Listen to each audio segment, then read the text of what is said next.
everybody. We continue with our month-long series on Positively Tampa Bay, celebrating Black History Month. Joining us today at the Dr. Carter Woodson Museum here in St. Pete are two of the historic preservationists that are playing a very key role in the St. Pete African American Heritage Project. First of all, thank you for joining us. You all are the treasure hunters. Tell us about the really interesting things that you found along the way of getting all of this together. We've really found some interesting stuff, interesting historic pictures, documents of the buildings that were here in the neighborhood even before Jordan Park was constructed in 1938. Some really fascinating stuff that, you know, trying to piece together the history to create a trail for the public, for residents, as well as tourists. I just realized something. I love history so much. I get so excited I forgot to introduce you to our viewers. This is Kim Hinder, and this is Amy Angel. Amy, tell me about some of the things here. I mean, this is incredible. This is handwritten in pencil. What is this about? This is a document that it's actually a ledger, and it shows the addresses of the different houses.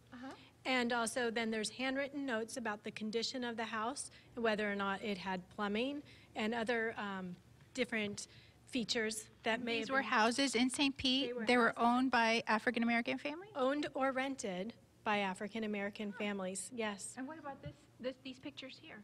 These also, another document very similar to this one. This one is a real treasure, though, because it actually shows the photographs of the houses that were there. Wow. Yes, we were so excited to find that just this morning. And where do you find something like this? Well, these we found here at the Carter G. Woodson Museum.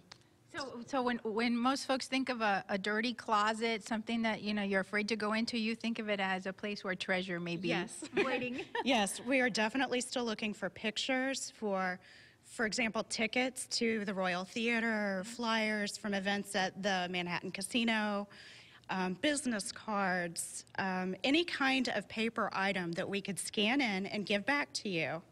Okay. That is what we're looking for to put on the markers. We have an example of the markers that we brought with us, and each panel is going to have probably 4 or 5 pictures on it, as well as some text. What are some of the things that people will learn as they are on that walking trail reading the markers? Well, we're going to have a trail along 22nd Street as well as 9th Avenue. 22nd Street is going to focus on the businesses in the community and institutions such as Mercy Hospital. The 9th Avenue tour is going to focus on the housing and the religious organizations. Amy, any surprises? We have had so many surprises. For example, on 9th Avenue, there is a building that is now a church, but we discovered that once it was the old pallbearers hall. And people would pay money into this association to ensure that they would be taken care of afterwards, after they passed on. Right. Well, thank you so much for joining us, and thank you on behalf of everyone who will learn about these wonderful stories thanks to the work that you're doing. Thank you. It's really a fun project and exciting. Thank you. It's a pleasure. Congratulations to you both. Thank you. And for more on our Black History Month segments on Positively Tampa Bay, come on back and join us on Facebook.